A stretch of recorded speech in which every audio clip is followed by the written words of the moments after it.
just to keep on time, we'll move on to the last presentation, which is me. So I'll see if I can share my screen.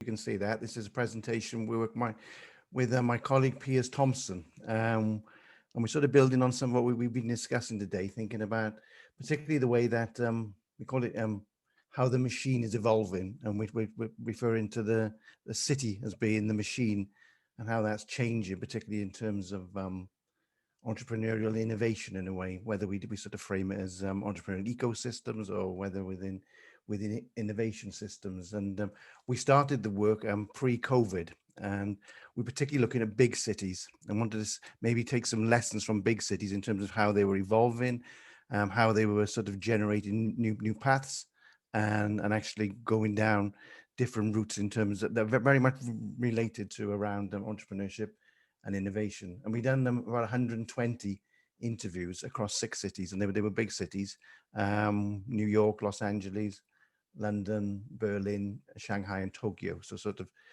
some kind of global spread. And we done those interviews in 2018 and 19. And then we were just starting, well, I was just starting to write them up in early 2020. And then sort of COVID came on, and that sort of changes things in a way, and or thinking about how things could change. And unlike what Ben has done, we haven't collected new data during the COVID period. We've looked back at our interviews in 18 and 19. But we plan to do another survey ourselves of these 120, which tend to be actors within the entrepreneurship ecosystem within each city, to see how things have changed. But we've sort of decided sort of to wait a while, and then for them to reflect further down the line and to think what may be some of the longer changes. So what we're trying to do is think about how cities, and particular types of cities, may change with regard to being a base for innovation and a base for entrepreneurship. So in a way, a base, I guess, for entrepreneurial ecosystems. And we sort of take our starting point with sort of reading this book. I don't know whether anyone come across it, by Hilton Root. He's a political economist in George Mason University, and he's thinking a lot about networks at the global level. At this point in time, he's arguing that there's going to be more coupling. So he's arguing for more density in terms of trade, etc., finance. But then he says, in a multipolar world is emerging that is vulnerable to unexpected shocks from any corner. So it sounds quite prescient now when he sort of said this in early 2020, just prior to the COVID and the pandemic, which he looks quite prescient in a way. But I don't think he was thinking about the pandemic at that point in time. I think he was thinking more around some of the trade issues that were maybe emerging. And then when we had that point in a way that this is going back to almost a year now, that some of the people were starting to argue that the era of peak globalization is over in a way. So shift in a way, there's going to be more decoupling, and people are just going to become more entrenched within their own communities, etc. And coupled with this argument around deglobalization was maybe another argument around sort of deurbanization. And you can start to see the text, some of the press at the time and some of the blogs talking about the end of cities. You can see the end of New York and the end of tech hubs, etc., particularly the large big ones, which some of the sort of more skeptics around sort of Silicon Valley, etc., were saying, well, there's going to be these changes, and maybe it's going to be for a positive change. Now, what we're trying to think through is, to what extent will this change, and how this will change over time. So they got these two issues of the world becoming maybe less global and maybe less urban as well, which could have big implication in terms of thinking around productivity, etc. And some of this work has been attached to a project a number of people online have been working on as well, looking at productivity funded by the ESRC, led by Philip McCann and Tim Vorley. So is the world going to become less global and less urban? This is sort of all from about a year ago in a way. I was thinking about this, and this report, I don't know whether anyone saw this. I think it was released about a week or so ago. It's an annual survey looking at global connectedness. It looks at things around trade, capital, the movement of people, migrations, and around the movement of information. Probably the best source, I would think, around measuring global networks and global connectedness. And it's shown that there has been a big dip in a number of measures around globalization, particularly you can imagine around people, etc., and thinking about migration. So they've shown them almost like with the market, the stock market, in a way, you see this big dip. But if you look into the data, you can see that things are starting to rise again, and starting to rise in some of the areas fairly rapidly, particularly thinking around trade and information, etc. So if you look at some of the trajectories, you can take a look at the report. You would think that maybe we're not going to be any less globalized than probably what we were maybe going back 10 years ago or so. And I think that's their arguments in a way. So maybe, some of the arguments around deglobalization may not stack up down the line, but we shall see. But our emphasis is more around thinking about cities.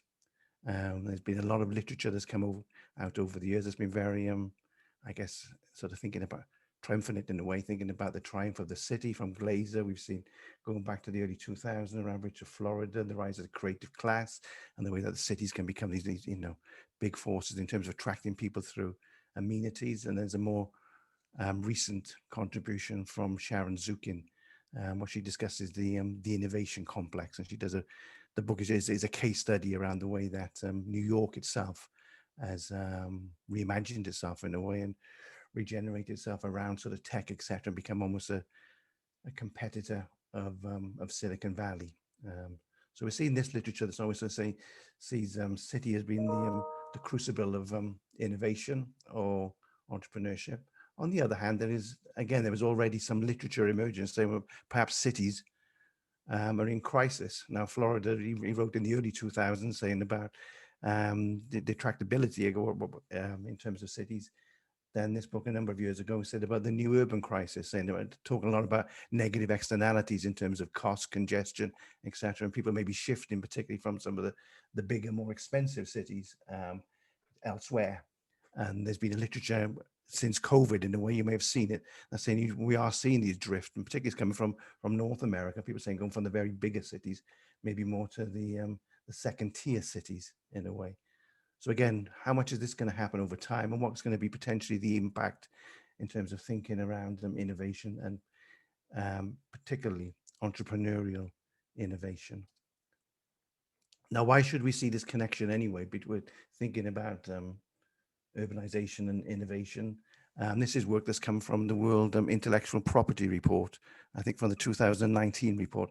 And they basically argue that there's a strong correlation between the density of innovation and the density of people in a way, and that they largely coincide. So basically making the argument that where there's going to be more people, there tends to be more innovation maybe in a way, and where we see all these positive externalities and the types of things we've been talking around buzz, etc., and the ability to develop these networks that facilitate innovation. Another recent contribution, I think, came out 2019 from Safi Bakal. He got this book, Loonshots, and he's looking at radical innovation in a way, and he sort of argues that many ideas, many of the most what have become some of the most radical innovations are almost written off by some as being crazy. But if large groups of people gather together, they can work together, I guess, develop networks, etc., and produce these solutions. So he's making the same argument in terms of sort of thinking about agglomeration, density, and innovation. So we can take the link to cities, etc. And if we think about where are the leading cities in terms of entrepreneurship and innovation around the globe, well, there's a range of different rankings that we could draw upon. I'm quite attached to this one that comes out from the organization Startup Blink. Maybe a number of you sign up to it, and they got their annual rankings for 2020, and this is I've just put up their top 25 in terms of their global startup rankings. You can see they've got San Francisco way ahead.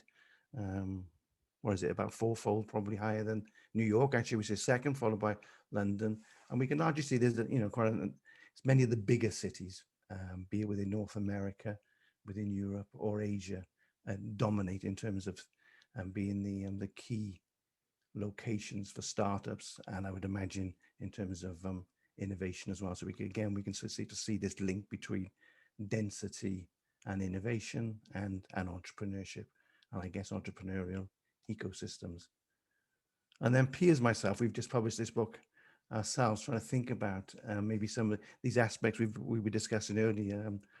Michael mentioned about sort of personality, etc. There's mention around culture, thinking about the role of behavior, trying to think the role of individual behavior, the role of individual agents, the role of local cultures, and how those are sort of deep-seated determinants, or at least facilitators of economic development, or maybe constrainers of economic development in a way. And we sort of framed it, we've framed at least some of the book in terms of thinking about 3 different types of, I guess, actors or contextual issues around agents, culture, and institutions. And we sort of framed it in a way that some cities and regions, they sort of tend to sort of lock into a positive trajectory in terms of development, sort of building on sort of what Martin and Sonny were saying, and actually facilitate positive cultural change, diversity, and develop sort of wealth creating institutions, which I think tends to be found more in some of these bigger cities in a way over time, at least in the more contemporary era, as opposed to some of these negative lock-in regions. So basically lagging regions, lagging cities, post-industrial cities, where there tends to be more cultural persistence, etc., lack of change, and then institutions tend to be more rent-seeking in a way, self-serving rather than wider wealth-creating institutions. And what we've done within this book, we've actually looked ourselves back into another book by Peter Hall. Peter Hall wrote this book in 1998, Cities in Civilization, and it's over 1,000 pages. It's a big book, and he looks at I think across about 30 different cities at their zenith, or at least one of their top periods in terms of when they were the leaders in terms of particular areas, industries, in terms of innovation, and he devotes a chapter to each. And what we've done a sort of a bit of content analysis of the book, which took some time, and we tried to pull out who were the key agents, at least according to Hall.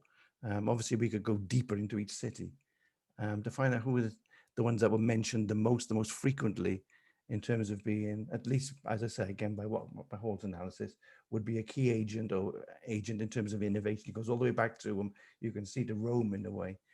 And for each city, in a way, there's sort of around maybe 20 individuals come to the fore as being sort of the lead innovation agents.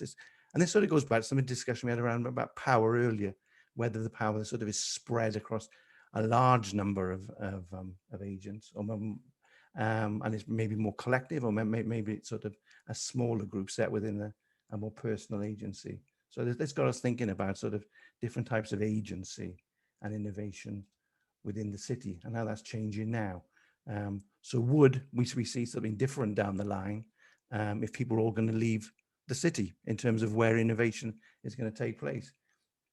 And again, if you start to look back at some of the press, some of the media, it seems to be, at least within some of the main tech businesses, yes, they're already saying yes, that they're going to allow you sort of some degree of remote working.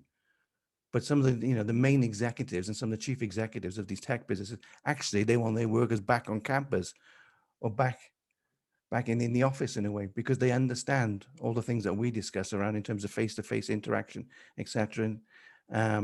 In terms of these, these random collisions that can lead to the development of new ideas. So it doesn't seem possibly it's going to be such a bigger spread and more a balance in terms of, maybe working from home, innovators working from home, or partly working within the office. And when we were doing our interviews, this was already coming forward in a way. So when we were speaking to these people, they're already going down this line, particularly saying somewhere like London and some of the, the most expensive cities. When we were speaking to some of these actors, they were saying, well, I spend part of the time in London, but then I'm elsewhere in a way. And they're already spreading their time and using a shorter time, say in London or in New York, etc., for the networking activity, and then using more quieter time perhaps when they're elsewhere. Sometimes, particularly in Europe, not even in the same country in many ways. And what they do is, going back to Startup Link, they've done another ranking. This is from a little while ago. They've done a ranking in terms of where innovation is undertaken, in terms of this is pre-vaccine. undertaken in terms of innovation related to coronavirus and COVID-19. We can again see San Francisco's at the top, followed by New York, some of the bigger cities. But we can see within this one, there's a wider spread in terms of the different sizes of cities involved in the campaign towards, not just towards vaccine, but towards other healthcare and interventions related to coronavirus. So maybe thinking about that, maybe it's not going to be just as concentrated in the bigger cities, but more down the line, more spread and more distributed, which sort of what things, concepts such as complex adaptive system tells us in a way would be the situation for something around coronavirus. And again, this was linked up to what we were finding out from our interviews. It seemed to be that, yes, you'll have the innovation hub city, the big city, but dotted around that would be some of these other satellite cities, which would be connected to them. And there's sort of three forces either working towards pushing people towards into the city or the innovation hub city, or maybe towards the satellite city. The continued search for new ideas and knowledge. Well, yes, there are ideas within the innovation hub city, but again, there's going to be new ideas coming out from around smaller cities. There's still going to be a pull in terms of agglomeration and amenity in terms of the hub, but in some of the behavioral aspects, in terms of some of the negative externalities, which may be now long-term related around the COVID and being near to people, could maybe push you out to smaller cities. And we could see that when we were doing research in Berlin, we could see that there was more connectivity between Berlin and some of the smaller cities around them, Leipzig, Potsdam, I think, and some of the others as well. And again, within London, if we're thinking about 20, 30 years ago, London wouldn't have been the hub probably in terms of innovation. It would be more around Oxford and Cambridge. Now they've become the satellites, and it certainly seems to be that London is the hub in a way. And again, we can see that a number of other cities, particularly around, and with Tokyo as well, such a massive city region, they're connected to other cities within a broader polycentric configuration. What else did we find out in terms of entrepreneurial ecosystems, in terms of investing in innovation? We certainly seem to be finding from the interviews that the costs, investments, and inputs required to innovate are shifting. And largely shifting seem to be from the most resourced actors, which would tend to be the large corporates. They tend to be shifting a lot of the risk down to more under-resourced entrepreneurs, or at least would-be entrepreneurs and would-be business founders. Clear that lots of investment is being put into network development. And we see that, I'm sure all of us doing interviews, we see these things around innovation theatre, the employment of intermediaries through innovation scouts, and just the general ability to try to continue to attract and access new resources and new knowledge is very time consuming, very expensive in a way. So there's huge intangible investment in these networks. And maybe partly where we've seen this sort of what Ben mentions about the freeze of networks is because of the lack of resource to actually continue to deploy them over this period.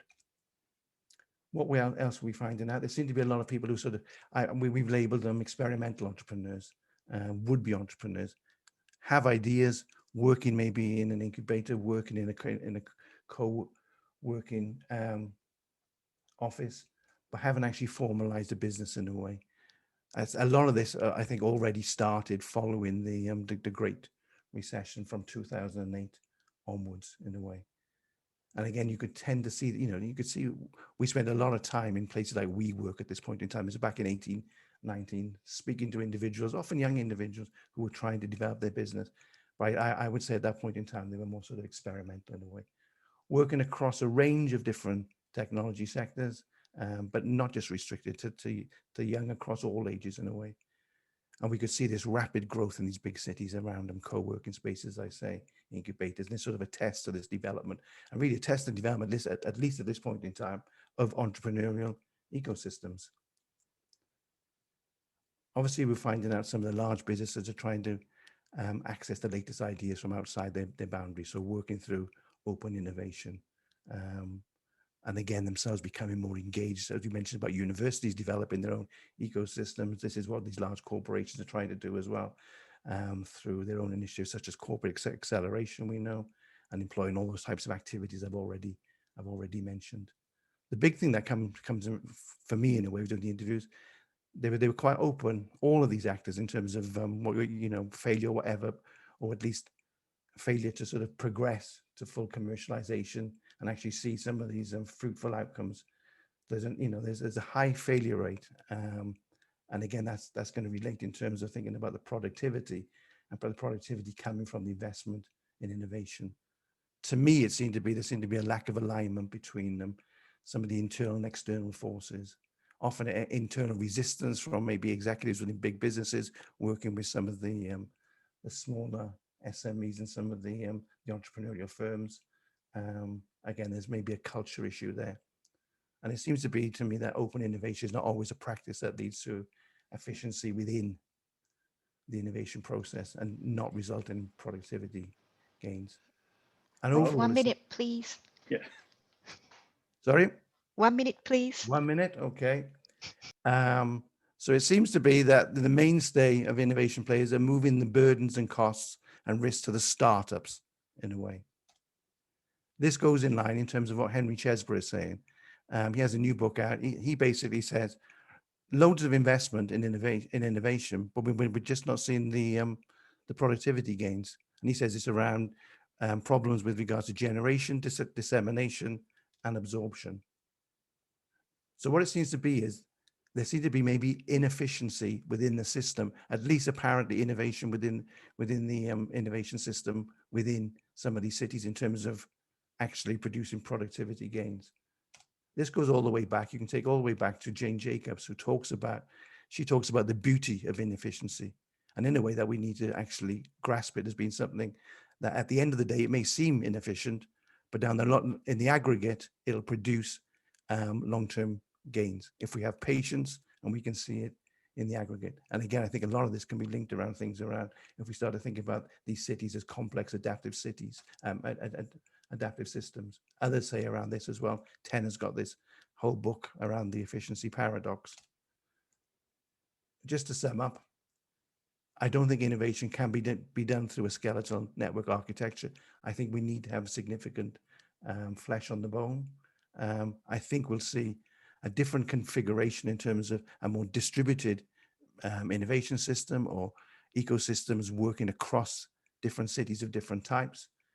And maybe if we think about, there is something in this idea of inefficiency. I haven't had a chance really to sort of explore it today. Can we actually get public policy to buy this idea? Can they invest in something which would seem to be on the face of it, have some kind of innate inefficiency within its composition? So I shall leave it there. Thank you very much. If you're interested more, I just need to plug the book. This is part of the book we've been working, a number of us online at the moment. Book coming out, Productivity in the Pandemic, which is looking at all these issues in terms of innovation, entrepreneurship, and the challenges that it's going to face with regard to COVID-19. Thank you. Thank you, Rob. Do we have any questions from the audience?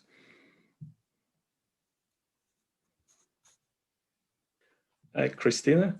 Yes, thank you very much for the great presentation. And actually, I have this question, probably can debate on that. It's very interesting, the historical evolution we see on ecosystem and where research is going. And I was wondering, what do you think the future will be? Do you think that the ecosystem is the solution, or is it the fashion trend? For example, we see that cities were you're suggesting, for example, how we can convince policymakers to buy on this idea and invest on something big. Or we see now corporations that invest in innovation and entrepreneurial, trying to build entrepreneurial ecosystems. But we saw from the history that we have this some investment by periods in some concepts. For example, we have invested in incubators, then we have invested in clusters, and we have a multiplication probably of phenomenon. Today we can talk about open innovation or ecosystem. So do you believe that the entrepreneurial ecosystem can be the solution for the cities to invest on entrepreneurship? It can be or innovation, or is like a trend that will be replaced by other phenomena? I expect it'll probably be surpassed by something down the line, but I think there really is something in entrepreneurship ecosystems, as explained in contemporary industrial organization today. I think, but since the 2000s, and particularly since the financial crisis, I think even though you read a lot around, you know, there's a dip in terms of levels of entrepreneurship. I think that's across the board. But I think if you look at sort of high value, innovation driven entrepreneurship, I think it plays a larger role within economies in terms of its number, but also in terms of thinking about the numbers down the line and long-term growth.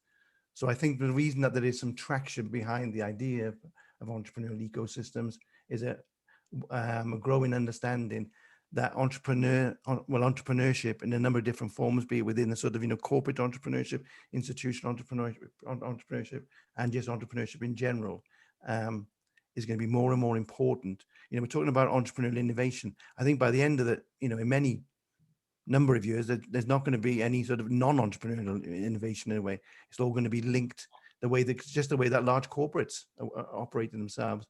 So I think it has the capability to be, you know, a sustainable concept and something that we can use as a framework to think about that. I say these new forms. Thank you. I think we should be wrapping up since we're close to 5 o'clock. Thank you, Rob, and thank you to all the speakers that we had today.